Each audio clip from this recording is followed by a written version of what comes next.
if AI workforce transformation is a thing, what is the thing? Like what is happening and how do organizations wrap their arms around that?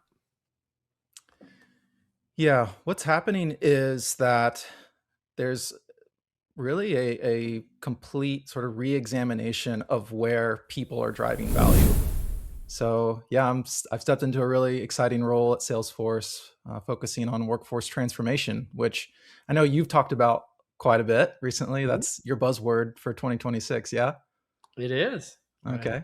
I think Yeah. I coined that. I mean, maybe I plagiarized somebody. Who knows? Who knows? Yeah, you just triggered something for me in my mind of I don't like, mean to trigger you, Cole. I don't want to well, do I that. mean in a positive way. Um, like if you were writing an entire novel, right, or a long, like a dissertation or something, you wouldn't just start writing from page one and write it through the end. You'd start out with an outline.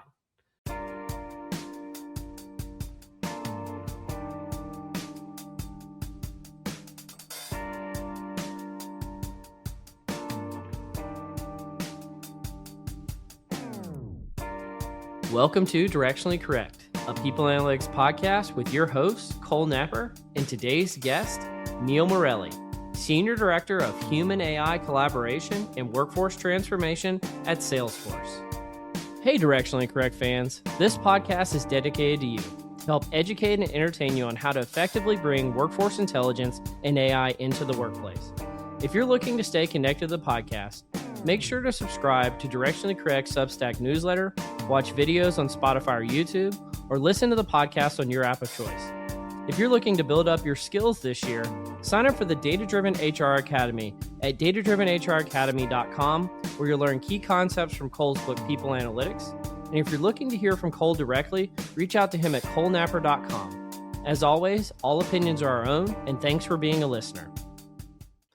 Human AI collaboration, AI workforce transformation, the hot topics of 2026. You started a new role. What's going on, Neil? Tell me about it. Yeah. Hey, Cole. It's good to be here.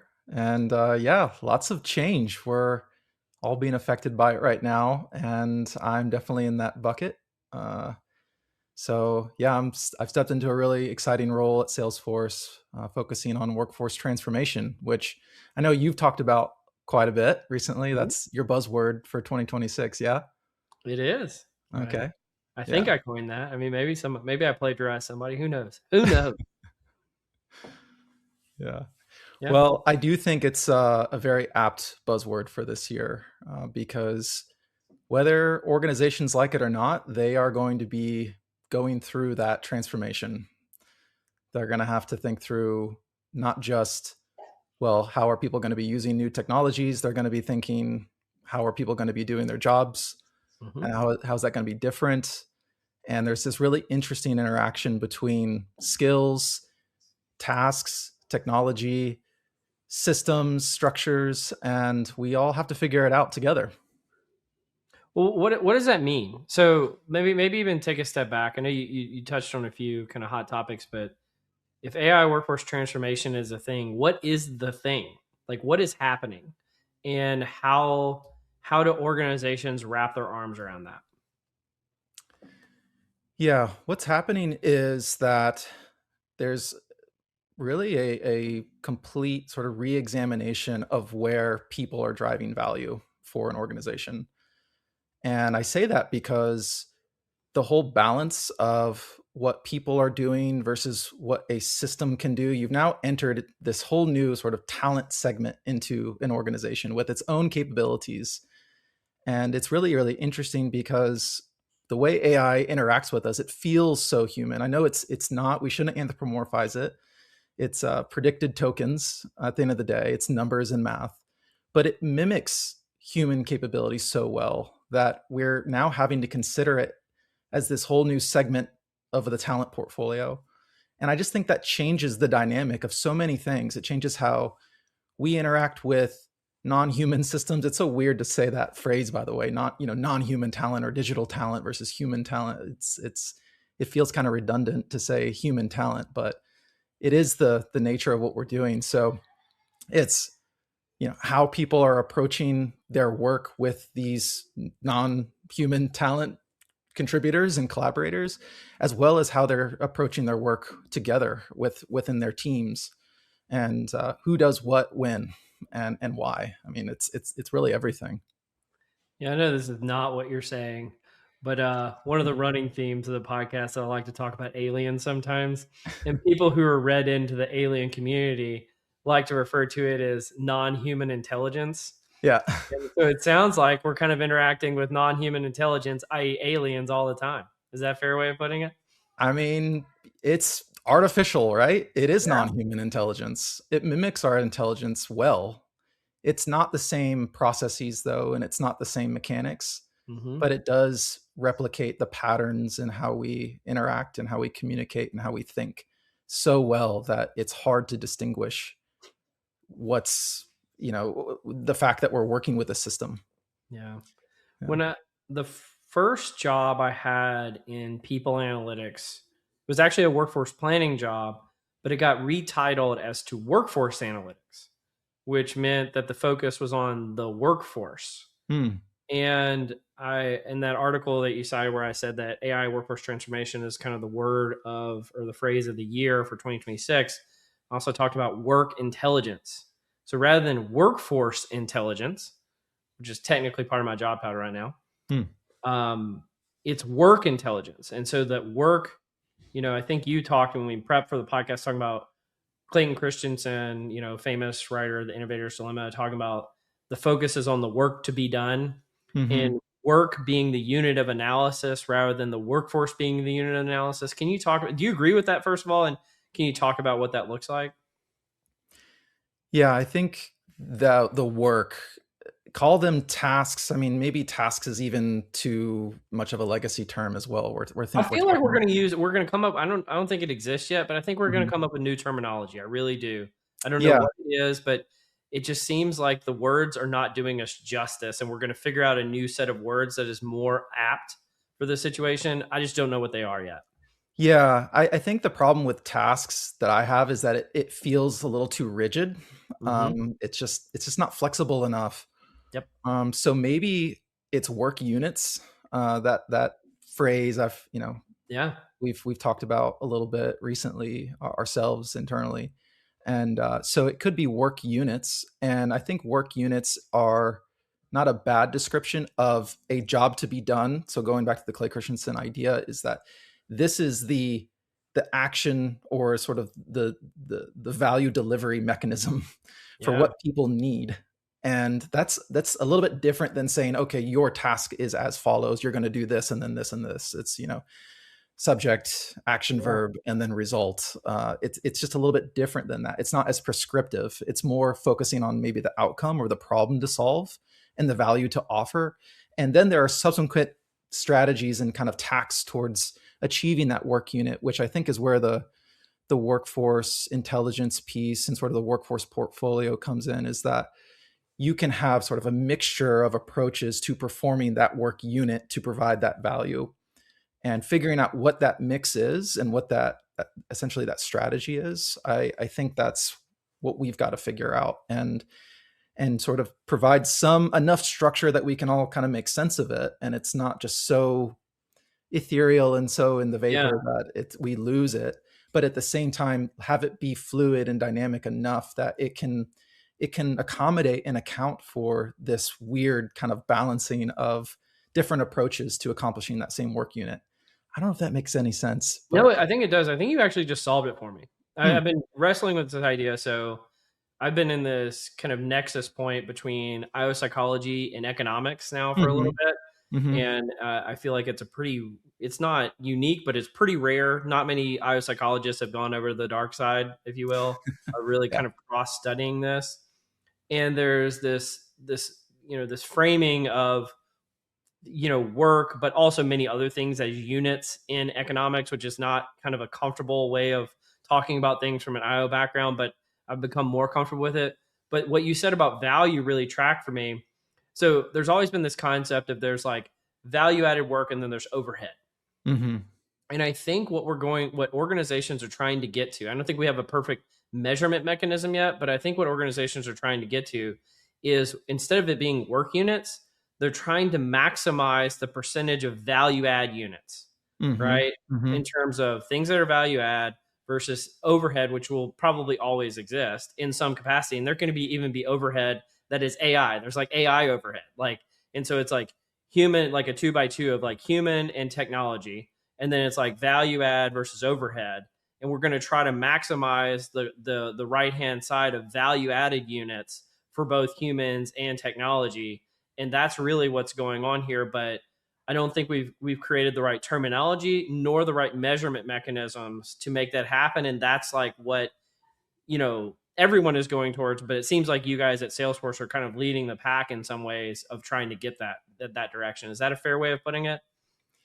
Yeah, I think so because it's a little bit we have more incentive and maybe more of the mechanics to measure value delivery in those terms because Yeah. we've incorporated agents into the mix and Yeah. because now agents are performing these work units or offering this value added work and because you have a cost associated with those. It's easy to kind of like aggregate and measure those at scale. Then now you have this as a something on your dashboard to monitor. Whereas before, a lot of that was being done by humans is intangible. It's hard to observe, it's hard to measure, and it's hard to quantify. But I think now we're kind of switching. I think you're right. I think we are switching to a little bit more of an economic model Mm-hmm. because we have those measurement tools now. We have that observability that we didn't before, but it makes it so that you have to have more observability or some sort of observability on the human side as well. Yeah. Exactly. And you have to have equivalent observability between humans and technology, which has Yes. never been No. a thing we even thought of, Mm-mm. right? Technology's always just been a tool in our hand. It's Mm-hmm. the hammer that we're wielding to, build something. And now it's a partner in the whole sort of dance that we play to get this work unit done, which now encompasses like a whole wider set of tasks. So it's definitely moved away from just like the pure tool definition. I love that we're having this discussion. You know, I recently wrote an article with Alexis Fink and Angela Lamathon, who both have been guests on the podcast in the past. And I think you had read it and liked it, but this is sort of we were more focused on like the measurement mechanisms and the transformative nature of how this plays an impact. But I think this dovetails well. Did you have any thoughts about that one as in addition? Um, Yeah, I think you were basically saying like here's what AI will offer towards providing that value and what it can't offer. And I think that kind of defining line is something that everyone, manager up to CEO, all different organizations, they're going to have to figure that out. And dare I say, it's the jagged frontier. It's not a straight line that's clearly separating these two things. You really have to it's going to ebb and flow and it's going to kind of change as the capabilities change and how our interaction with the tools change. But Yeah. I think just from a from an IO perspective, it's really interesting to try to model all of this out because it is so interactive. There was I was just reading and kind of summarizing a study about how there were different styles of LLM assistants in this game that people were playing. So they either had a coach that was giving reactive feedback to what the person was doing during the game, or it was an advisor being more proactive, like, hey, go and do this next. Or it was more of just, hey, I'm going to autonomously do this for you and report back. Yeah. And it was the autonomous delegate agent that was kind of taking over that was actually performing better because it was able to see opportunities and matches that the human couldn't see. Now, there are caveats to that. But the additional interesting thing was that the coach outperformed the advisor in terms of how well it kind of pulled out people's analytical thinking. Mm-hmm. So I think there's just these interesting interactions between the task or the job to be done, Yeah. the style of the model, and then how we interact with it. That it quickly starts to scramble your brain a little bit, but it's those are going to be the interesting things to figure out at each within each workflow within each function. So there's so much opportunity and work for people with IO training to really approach these problems. Well, and you're doing I think a session at SciOp about this. What's the session about? And who are you doing it with? And how can people find out more if they're interested?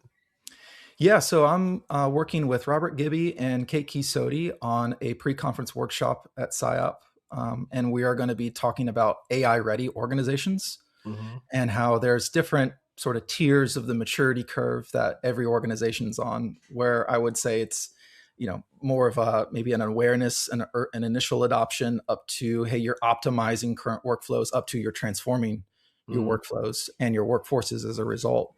So how are you ready for each one of those tiers? So we'll be talking about that and kind of looking through some of the readiness factors and giving good stories and stuff. So if you're interested in joining, I think there's still time to join that pre-conference workshop. Absolutely. Might be sold out after this. Who There knows? you go. Yeah. Well, how did you get into AI in the first place? Like, you're an IO psychologist by training. Yeah. That's not like in the IO psychology remit, or at least it wasn't when you and I were in graduate school. How did that happen? Yeah, it's interesting. I think I've always kind of been primed for this technology meets IO world. My dissertation was on mobile testing, Okay. mobile assessment tests, selection tests, and that kind of got me into tech and HR technology. And I've worked for several startups, so I've always just sort of been attuned to what's going on in the tech space. Well, a few years ago, I was the chief IO at Codility, which is a technical skills assessment platform, and we were talking about ChatGPT because one of the best use cases for it is coding, as well as all a lot of the other LLMs. So my job was to figure out how is this technology changing the way software engineers operate and the skills that are required, and then how we assess them. So for a couple of years, I just kind of dove into this space and just started to appreciate it more and seeing the potential. One of the things that really jumped out at me at the time was the citizen development. This idea of vibe coding. We didn't have the term vibe coding just yet when I was studying it, but now since vibe coding's become a thing, so it's kind of interesting to see some of those anticipations bear fruit and be a thing. But then I kind of took that experience and got into the AI training business with a business called Workplace Labs. And we were doing AI adoption and literacy training for HR folks and teaching people how to build their own assistant. So it was much more kind of tactical, practical, bringing it into your own world. And so that's, I think, what kind of prepared me for this role at Salesforce now, kind of thinking more at that enterprise level. So, did your IO training prepare you for that? And what's the value of being an IO psychologist in 2026? So yes and no. I think the IO training did prepare me to appreciate and understand and sort of know about the mechanisms that we're talking about. So demands, needs, fit. We're basically talking about that, where you have demands of the job and needs that people have coming into the job, or demands, capabilities, and how those all kind of interplay and interrelate to one another. I think IO psychology training really helps you start to break jobs down and know how to break jobs down well. That was important for understanding the skills implications and hiring, talent assessment implications of technology change at Codility. But then I think it was also helpful in adopting AI tools, because one of the biggest mistakes people make using these tools is that they give it too big of a job. They ask it to do way too much. So when you start to break that job down into incumbent tasks and steps and whatnot, then you have a lot more chance at success and better collaboration. So I think that type of thinking and training really plays well into this world and this era. But I think I had to supplement it with maybe an appreciation for product and Yeah. understanding. So the Clay Christensen, that's a product principle, Mm-hmm. understanding like the jobs to be done and what people are trying to do with value. Also just building technical literacy, understanding like the tech space and how these tools and systems work and how they're developed and how they're brought to market. And so there are a lot of other things that I think can give you more of that like vocabulary and that perspective that you need to work with these systems well. Yeah, you just triggered something for me in my mind of I don't like, mean to trigger you, Cole. I don't want to well, do that. I mean in a positive way. Um, like if you're writing an entire novel, right, or a long, like a dissertation or something, you wouldn't just start writing from page one and write it through the end. You'd start out with an outline, Hmm. right? And it seems like the same thing applies to AI of like, if you're wanting to do a complete set of tasks or, build an entire product, You don't just say build the entire product. Yep. You would Yep. say break down the steps for me. The funny thing about AI is it can actually train you for how to break down the steps before it needs to use the AI to build the product. Hmm. So it's interesting in that capacity of it can actually help you to write the outline before you write the book. Yep. Use the same metaphor. So is that a kind of a good mental model for how to think about this? Yeah, we would always say in our AI training cohorts, you want to use AI to use AI. Yeah. And that is just it's a helpful principle. So if you kind of know, hey, yeah, I wouldn't give an intern the task of, hey, write this book. You would say, go and research these particular subjects, summarize them, do an annotated bibliography for me, or like go find illustrations along to help me kind of build up this point or whatnot. You would give it more specific guidance. And if you don't know how to get started with that, with a given task or job that you have to get done, then it helps to give that context to the model and ask it for support and ask it to help you break things down. So we would even, come up with custom GPTs that would help people do that and kind of employ these mental models to help people think through it that way. And I think that's just not that we're pulling on the how do you use AI well thread too much, but I do think embracing and understanding mental models and frameworks is probably a better use of time than studying and trying to learn all of the specifics and mechanics of, say, prompt engineering. I think a lot of, at the end of the day, if you kind of know, hey, one of the mental models is if I have a conversation with a model, I want to get assistance trying to summarize how I've used it that I can then take into another session with me. Or say, I want to take this sort of thought partnership session and get it to write a prompt that I can then use and apply going forward. So you can rely on the model to do some of that heavy lifting for you if you've kind of approached it in the right frame of mind. Yeah. I think that makes a lot of sense.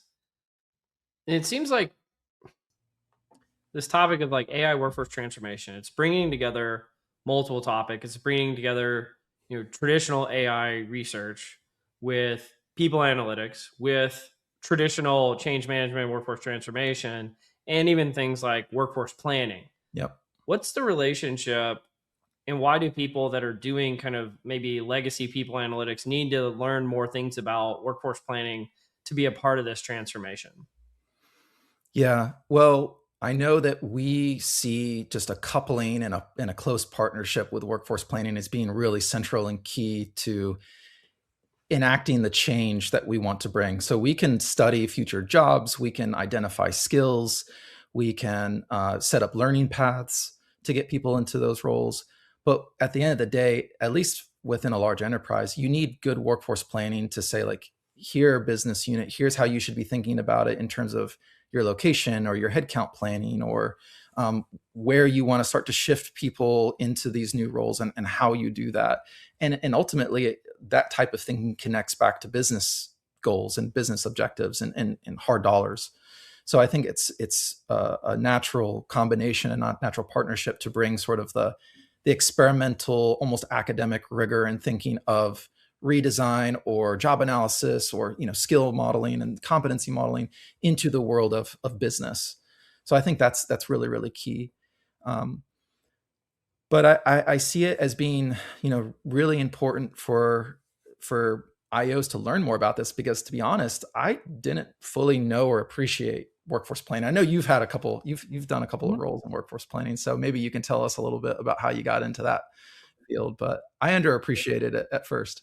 Yeah. Yeah, I think it's almost back to this economics point where workforce planning is where the concepts of supply and demand meet the workforce, Mm-hmm. Mm-hmm. right? And for whatever reason, the first time I learned about that, it made perfect sense. I Mm. never took an econ class in undergrad or graduate school. I never knew anything about it. Frankly, I'd always gotten, you always hear these horror stories from people in different majors, and they're like, "Oh, econ is the worst." And so I was like, "All right, I'm never gonna learn anything about that." And then I got out into the working world and realized, like, I love this stuff. Like, this is Mm. super interesting. And so just applying that and those basic principles and creating the building blocks of an organization, not just how it's constituted today, but how you want to restructure it in the future, is just fascinating to me. Mm-hmm. And maybe it connects back to what we were talking about earlier around thinking in more kind of economist or economic terms around work units and Mhm. value and all of that. And so if you can bring an IO perspective, which I think adds like an important qualitative element to workforce planning. So around the proficiencies of skills and current capabilities and readiness and preparedness and maybe even engagement and motivation. Like if you could pair that type of like rich thinking with the economic toolkit of workforce planning, then you've got real information to think strategically. And this is something that is just kind of unfolding and emerging in my mind, is that I think from a workforce planning standpoint, like the conversation tends to be more around like the finance component and Mhm. the kind of the economic Yep. implications of everything. It doesn't necessarily scream talent strategy to me. But if you can bring the skills piece and some of those other kind of qualitative elements to it and the economic side, then you have the inputs that you need for a strong talent strategy that can be more prescriptive and more proactive rather than reactive. I think that is so well put. And the interesting part about it is it's like people usually index too much in one direction or the other, and you have to do both. You have to index towards the financial side, the headcount planning side, but you've also got to index towards the talent side. And it seems like people usually want to neglect one or two of the three of those things Yep. and just based on their own pure personal curiosities. And kind of similarly, like I realized like I should quit taking people's advice. Like the other, the other class in undergrad that everybody told me, oh, you never want to take that. And I ended up loving was statistics.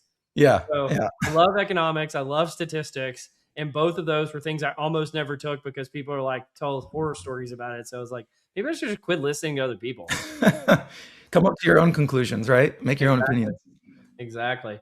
Well, Do you have any Yeah. do you have any impressions you wanna do for us today? I hear you like doing voices and impressions, Neil. You know, I always say that's my claim to fame, and then I instantly regret saying it because I feel like I'm gonna make a fool of myself. But yeah, I like doing voices and impressions, and I also like movie quotes, so they tend to be Tend to like go movie together. references. Yeah. Um, and I've got a couple of young kids, so we were watching Trolls 2 and Flula Borg. Do you know Flula Borg? I mean, I've seen Trolls and Trolls 2. I do not know the characters' names, Yeah, unfortunately. anyway, well, he's the actor for one of the voices. He's Okay. the Yeah, he's Hickory. He's Hickory. He's like this, and he talks like this, and he gets very, very up in your face, and he's very concerned with how you're acting and how you're doing, and he's just, I don't know, he's just very, very funny to me. But that's one. Oh, I I also was like expecting like a Robert De Niro, Al Pacino or something, but hitting me with the Trolls 2 reference. That's awesome, man. That's really good. yeah, I should probably stop there while I'm ahead.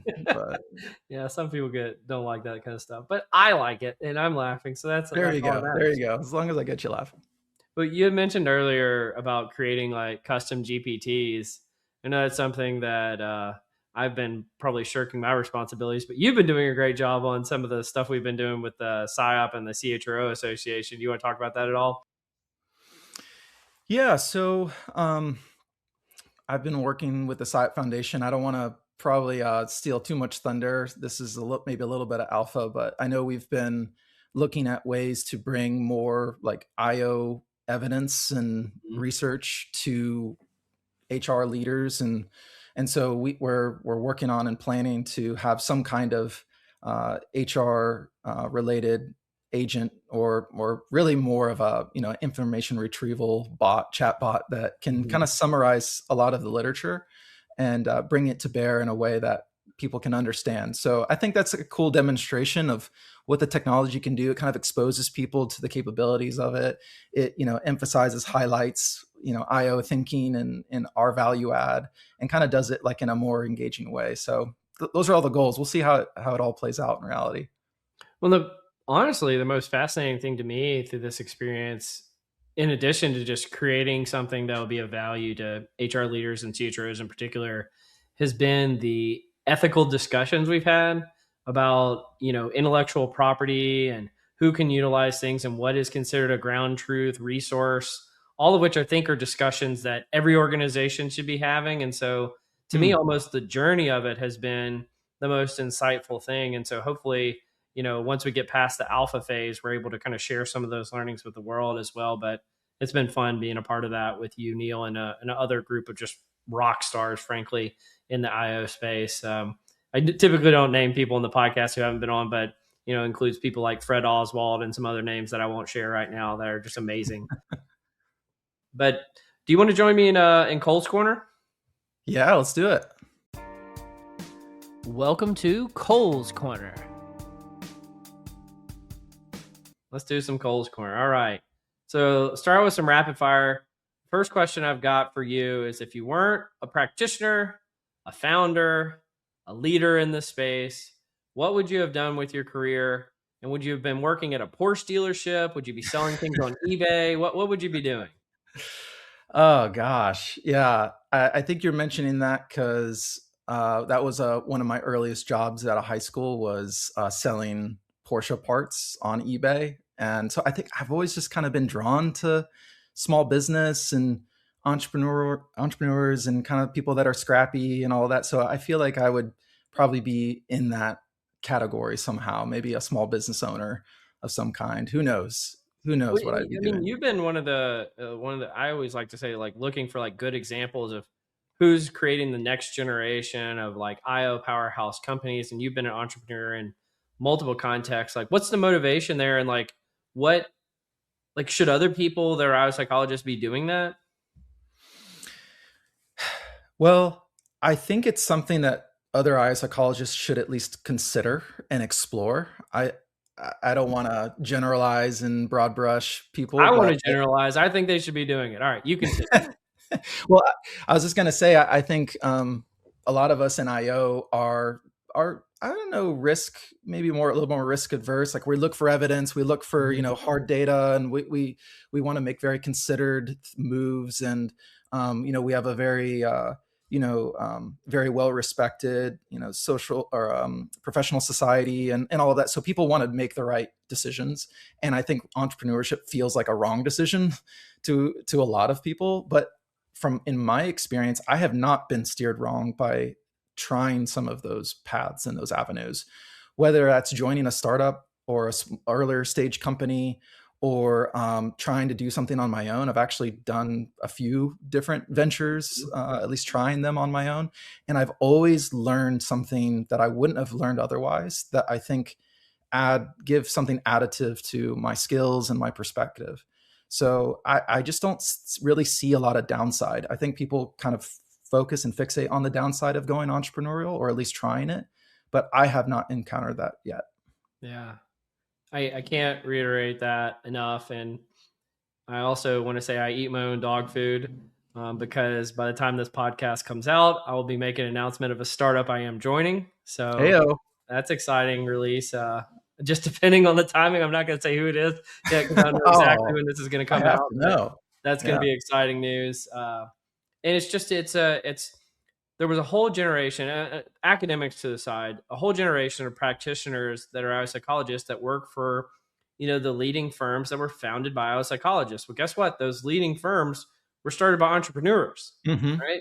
Mm-hmm. And one of the things that I've heard a lot of IOs complain is that there's not as many IO firms around for them to go and work at when they leave graduate school. And it's like, well, it's because there's a whole generation of entrepreneurs that are missing, and we need to relearn that skill and reprioritize that as something that is not only an option to you, but a desirable pathway. Yeah. So again, I'll get off my soapbox there, but I do like to say I love meeting people like you, Neil, who kind of practice what you preach, and I want to get back in the game again, if as they say. So Yeah, you got to report back. Let us know how it goes, what you're learning. oh, definitely, I will. Well, next question I got for you is, what's the place you've never been to that you most like to go, and why? Um, I've never been to Asia just generally, but I would love to visit Japan one day. I think it's just one of those places that just seems so beautiful, and we have just so much kind of like connection to it in a way that would just be really, really cool to experience.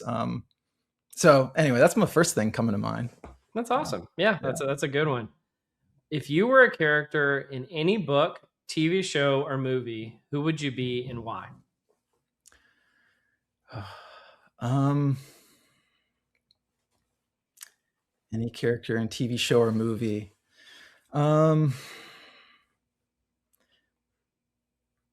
I don't know. I have to. My initial nerd side of me just goes to a Lord of the Rings character of some kind. That's probably so cliche and so trite, but I don't think it I is. don't know. Is it It's an one of elf? those Is it a things that I just human? kind of Are yeah. you a hobbit? Are you an elf? Are you a human? Are you a I troll? think. Like, what are you? I mean, who doesn't want to be like an elf? But I think there's something to the hobbits. You have to give it to the hobbits. They're plucky. They're scrappy. We were talking about that earlier. That no one sees them coming, and then they exceed expectations. I think there's something to that really calls to me. An underrated hobbit principle. There's like 11 meals a day. Yeah. It's Oh, and they love to eat. That's another yeah, superpower that I have. Yeah, exactly. absolutely. All right, I got one big question for you. The world is a really complicated place at the moment. We're undergoing a lot of transformation, which we talked about earlier. What can companies like Salesforce or any other company do with their talent to gain competitive advantage at this moment with humans, not AI, with Hmm. humans in a rapidly changing world? I would say invest in AI adoption and literacy. I think that all the things we talked about earlier all come back to how well do people understand these systems? Mm-hmm. How well do they feel sort of psychologically motivated and uninhibited to use them?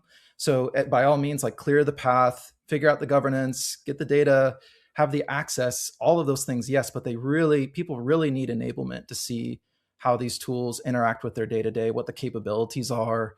Um, have the right incentive structures to use them. So there's not a simple, oh, let's just give people access to Copilot, for instance. They really need additional support. And I actually gave this talk not long ago, but I had a key message from a talk around AI adoption, and that was to enable your managers. Mm, And I think if companies can do that better, we know that when managers model adoption and they model using these tools well, then there's a much higher rate of the teams using these tools and can use them effectively. But when managers don't exhibit that, then yeah. the rate is much, much lower. So I think that's probably the most practical, simple thing that people can do. Well, I don't know if it was on purpose, but that is an excellent tee up for our first What Am I Reading article. All right, so let All me right. pull it up really quickly. So I didn't want to make you overshare about the work that you guys are doing at Salesforce, although I know it's cutting edge and awesome and everything. So what I wanted to do is the first article I've got is about another tech company. So Yep. Kelly Jones is the chief people officer at Cisco, and she wrote Cisco's journey in AI workforce transformation. And I think she talks about one of the things that you just mentioned. So just a Mm-hmm. cursory overview of some of the key findings that they found at Cisco when trying to roll out what they're doing in terms of people intelligence and getting people to use AI tools is first, AI powers better employee experience, which I think is a nice thing. They said driving AI adoption across our workforce. And one of the things that they found is leaders who use AI amplify adoption. So something that you were just mentioning. Another Yep. interesting point, flexible work environments support AI usage. Hadn't heard that before. So that was Mm. interesting. And then designing effective AI skills strategies. So most employees are learning by doing so, using AI to use your quote from earlier.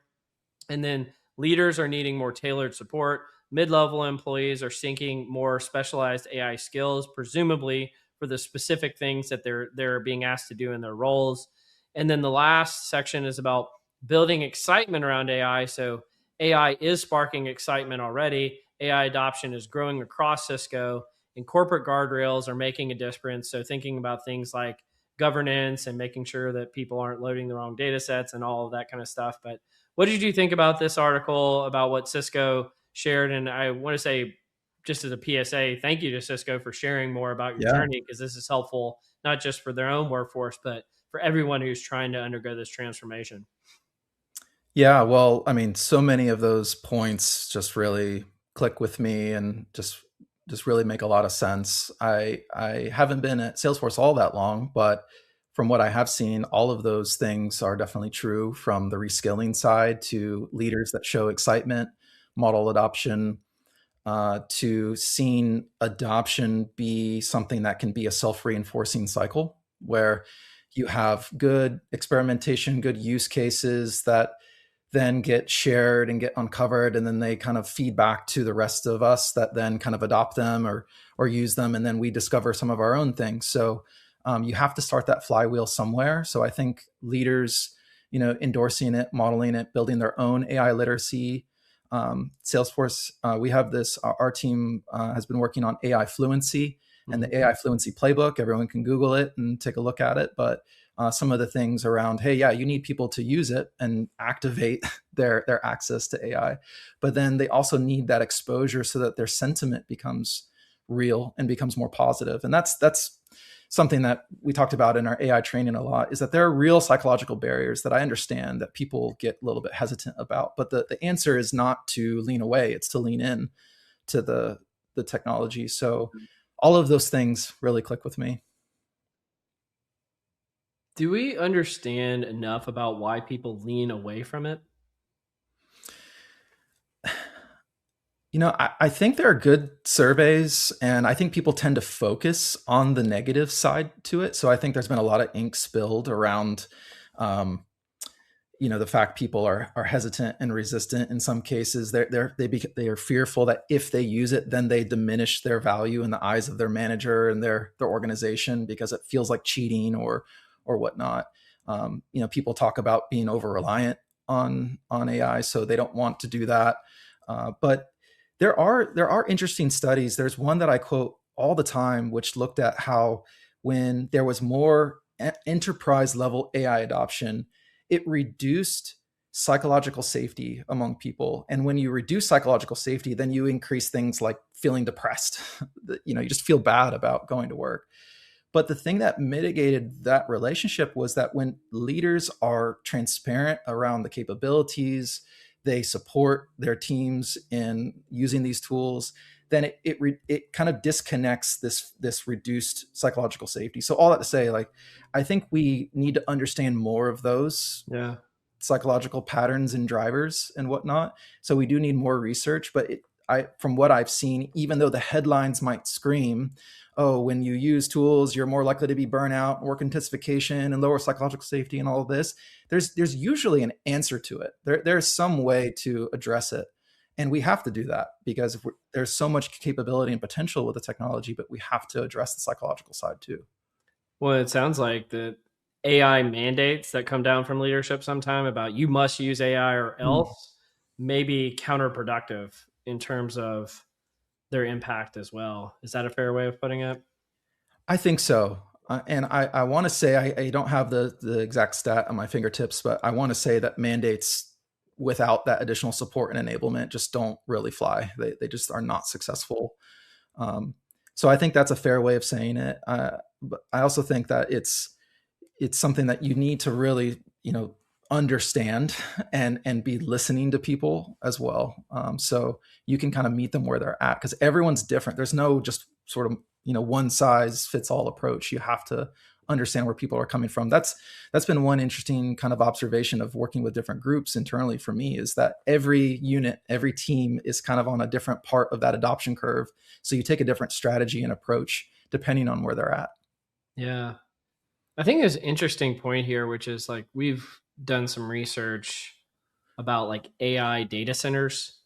And Mm. there's like two competing narratives that are going on that almost never overlap with one another. One is, you've got to upscale the generation of power and AI data centers. And this even has like geopolitical implications and like the AI race and how this is like a net good for economies and countries and that we have to go as quickly as possible.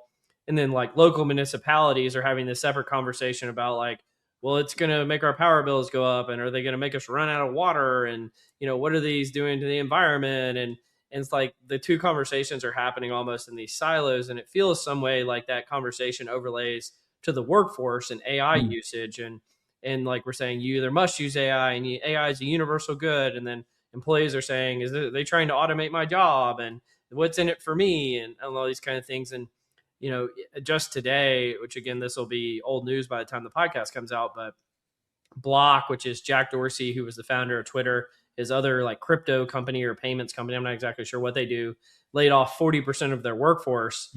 And most of these announcements where companies are coming out and saying, oh, we're doing layoffs and it's AI is to blame. It's actually not true. But in this case, it is true. They're saying this is strictly focused on like their software developers. And they found that the coding tools made their software developers that much more, productive. And so they're solely laying off 40% of the workforce, which is the largest layoff that percentage wise they've seen in the S&P 500 yet. And it is solely due to AI. And so, I mean, these questions are right to be asked at the moment, right? Yeah.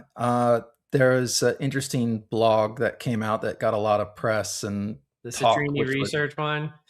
Was that? The Citrini research one about the 2028. I know which one yes. So there's actually been a couple of blogs that have gotten a lot of like movement. That is one of them. The other one was Derek Thompson, I believe. We Know Nothing. Oh yeah. That was the name of the blog. And I think that's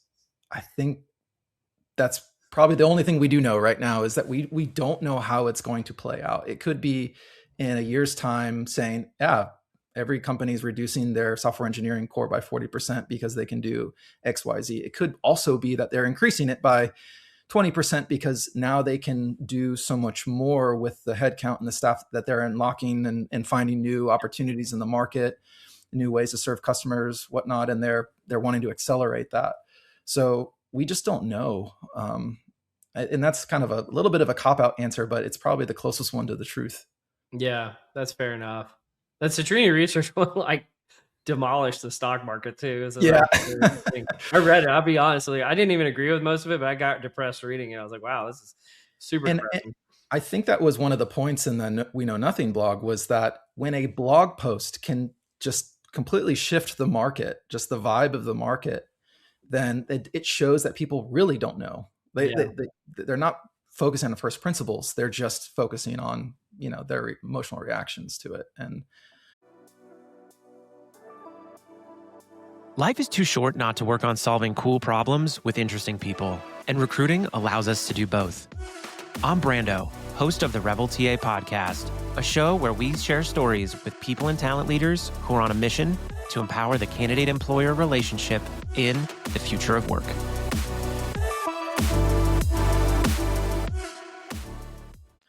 And if listeners, if you haven't heard any of this stuff that we're talking about, more power to you. Like you're probably in a better mental space than me and Neil. So this is good stuff. But, well, let me hit you with the next one. One of the things that I really try to do when I bring on guests is I find a lot of interesting stuff in my own day-to-day existence. I have nobody to talk about it with.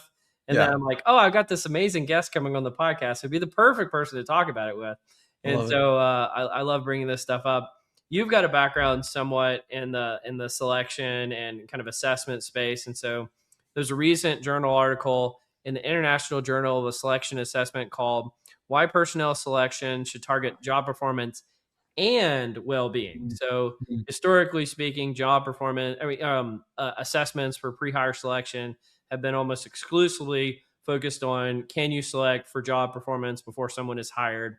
And in this new article, these international researchers focus on selecting candidates for performance, but also targeting things like well-being alongside that. And so they're looking for things like ethical responsibility, legal and economic drivers, performance not equating to well-being, active applicants versus candidates that are passively assessed, and sustainable hiring.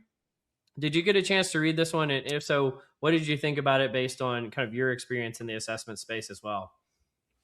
So I didn't get a chance to read it fully or really like sit and, stew on it, but I did see it. I did it did kind of cross my screen and thought about it that I really see where they're coming from. I think if at the end of the day, the IO term is expanding the criterion space, right? Like that's something that we should do and could do with this kind of thinking. One of my knee-jerk reactions is to think, well, is some of that well-being already encompassed by the performance dimension? Are we already accounting for it, or do we need to model it separately? Is there, collinearity there? Is there, redundancy there that we don't really, doesn't really offer us much? That would be one of my first questions. I don't know if they addressed that. Did they talk about anything like that? They're able to. You got it, man. This is directionally correct. We don't read articles. We read headlines, right? We judge books by their cover. By their cover, yeah. Yes. Nice. By the abstract. So this is good stuff. I do want to point out a few things. First of all, I love the drop of multicollinearity. Hey, there you go. We've touched that word in a while on the podcast, so well done. When you are not selecting for one thing and you start to select for multiple things, one thing that comes into play that I don't think these authors really address, because I think it's awesome. Like if you're going to select for performance, yeah, absolutely tag well-being on there too. Like that sounds awesome. But you also have to think about, you have multiple competing objectives right now. And when you have multiple competing objectives, what do you maximize for? And I don't think that they necessarily address that within this research, because are you going to get to the point where you have a compensatory model where somebody is like 99th percentile in well-being and first percentile in job performance, and is that an ideal outcome? I don't think necessarily so, right? And so they don't really, it sounds good in theory, but in practice I think it's a little bit more complicated. And the other thing that I think about in relationship to this is it legally defensible?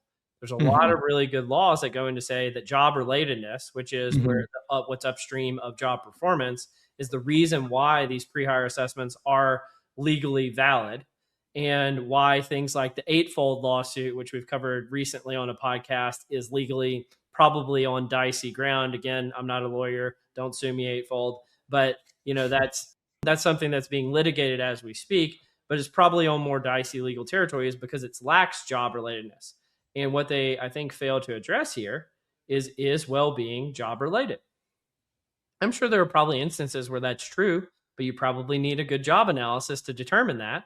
And I don't know if they necessarily advocate for this. And so one of the things I try to do is to give like a good faith argument for why something is a good idea, but also give a good faith criticism of it too. So I think that this is a really interesting and provocative and novel notion that they're putting forward, but I also think that they need to be prepared for the logical criticisms that come from it too. So what do you think about all of that?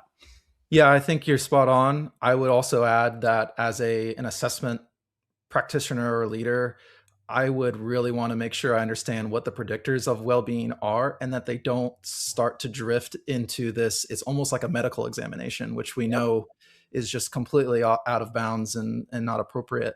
So that's where I might, because if you're kind of predicting well-being, well, there's definitional kind of ambiguity there as and well. What predicts well-being, And what predicts well-being, and are those like, I know you're getting back to the job relatedness piece, but that's where I would raise a red flag potentially if someone said, "Oh, we're predicting well-being with these kinds of dimensions or these kinds of predictors." Yeah. And what if we find out that low socioeconomic status predicts low well-being or something along those lines? Are we now discriminating across low socioeconomic status or something along those lines? And is well-being actually a leading indicator, or is it a lagging indicator of other things? And they don't adjudicate a lot of these things in the article. So I think, again, I love to give kudos where somebody's introducing a new novel idea, but I also want to make sure that we're thinking about this, thoroughly when we introduce it as well.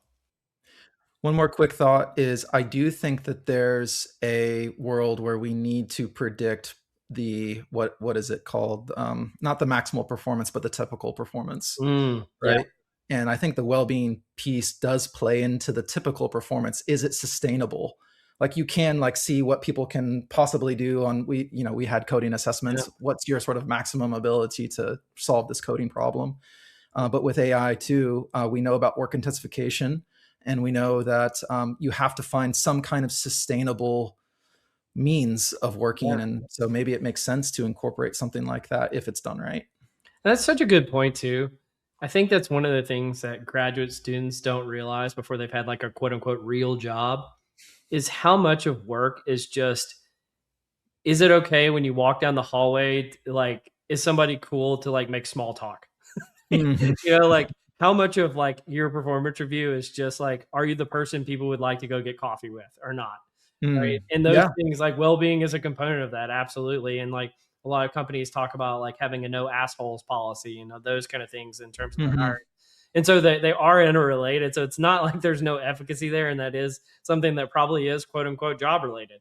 Right. Hmm. Hmm. But it's just an interesting topic. So I love that you brought up that point. We've definitely hit the grad school bingo, because I was just about to say counterproductive work behaviors as well. I was going to throw that out there. That might be the last one on our bingo card, but There we go. we've considered that in the space for a while. We don't have good measures of it. Maybe the flip side of it is another way to look at that component, but yeah, it's a measurement problem, I think, at the end of the day. It's like, how many times a week can we talk about the weather with a stranger? It's like, Yeah. well, that's a big part of job performance. I hate to break it to you. Hmm. Well, anyway, let's move on to the last one really quick. So recent article called "The Impact of Generative AI Adoption on Organizational Networks: Evidence from a Field Experiment," and this comes from INSEAD, the European Business School, a working paper that they've gotten. But Alexis Fink made a post about this. There's a lot of speculation about how AI will impact work, who will benefit, and how much and under what circumstances. But this new research paper talks about in an experiment about how they introduced a generative AI assistant into the workplace and had a control and experimental group to compare the differences between those two. And some of the things that they found is that those who work that work inherently involves integrating diverse inputs and coordinating across boundaries, and with leveraging AI to achieve greater productivity outputs. And so generative AI likely augmented generalists' ability to coordinate and synthesize information, creating synergy between enhanced collaboration and individual effort that translated into higher project completion. So essentially, the experimental group that used AI was more productive than the group that did not use AI. What did you think about this article? And I've seen other studies to this effect, but most of them don't have a true control and experimental group and aren't based in a true kind of, they're more of like a case study than a true scientific explanation of it. So what did you think about this one?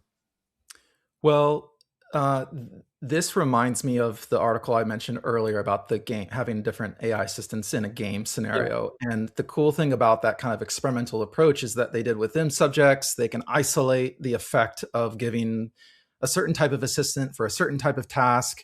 But I mean, all of that just reduces how generalizable the findings are, right? So I think that's probably my first reaction to something like that, is how well can you pull the findings out of the lab here? How well do they apply?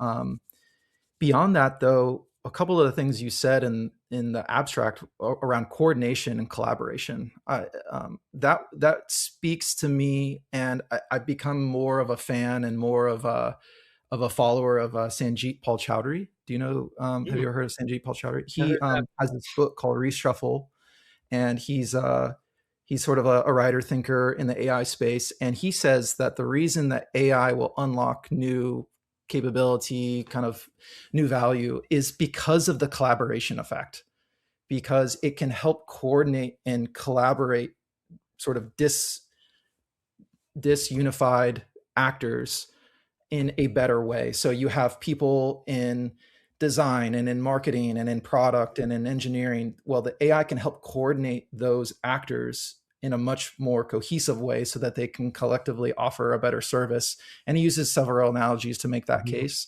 But it sounds like that's what this article is getting at. And I would be curious to look at the details a little bit to see if there is something to that collaboration and coordination effect within the group that performed better with AI, because it's sort of the lingua franca that they can use to do more collective work better together. Absolutely. I mean, that's why they looked at it from a network analysis lens, not just a productivity and output lens. And they obviously found that, it does tend to help generalists more than specialists. But I think those linkages from a network analysis standpoint are apt in this situation.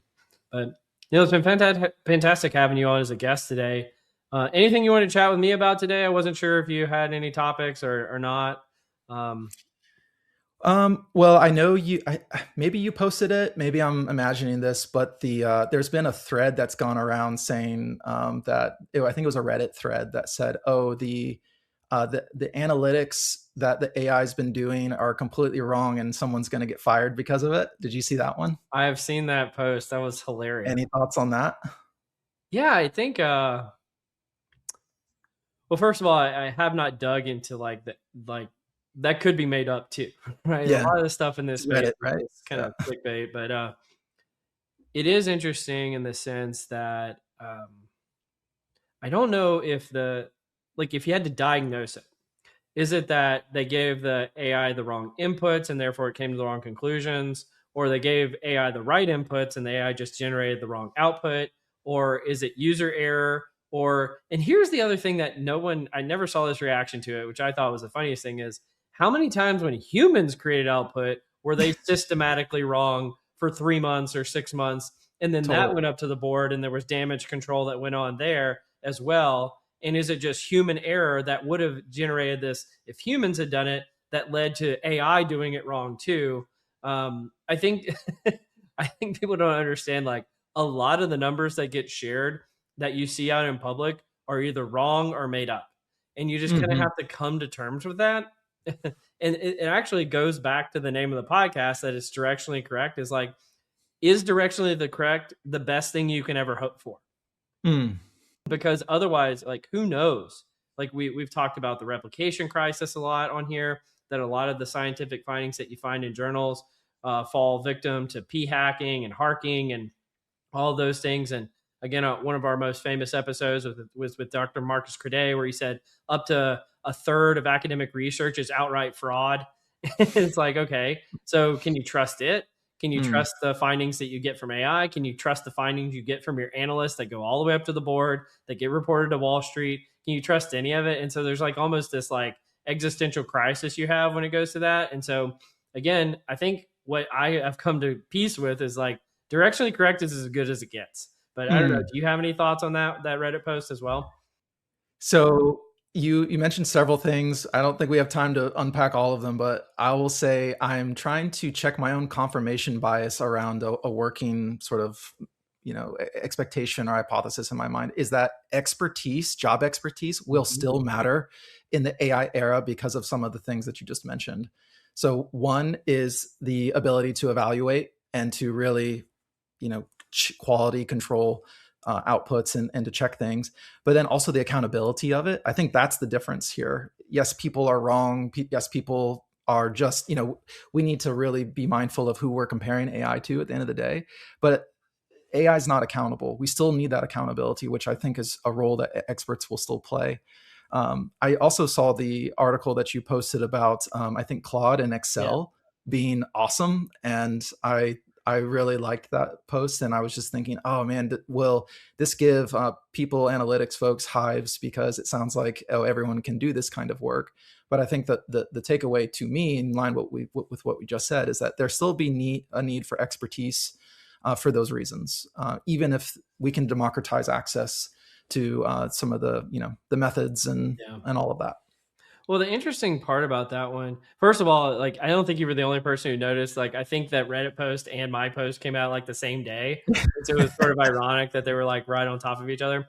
But the other thing is like you really could just go into Excel and check all the formulas. Like they're there. Like that was Mm-hmm. the thing I didn't expect when I posted it. I expected it to generate a bunch of output and then I couldn't check the results. But the reality was I could check all the results because it literally had a bunch instead of it outputting a bunch of Python code or something else that to the layperson is just almost completely inaccessible. Most people have some Excel fluency nowadays. And so you Mm-hmm. can literally just go look at the formulas. And again, it's just creating a bunch of pivot tables and long, if then statements within the Excel. And I was like, okay, this is actually pretty neat. And the other thing is, I don't think anybody knew about this for the most part. I haven't seen anybody talking about the Claude plugin. And so I was like, if there were ever kind of a phase shift moment where the normies, quote unquote, would be able to start using AI, this is one of those moments. Mm-hmm.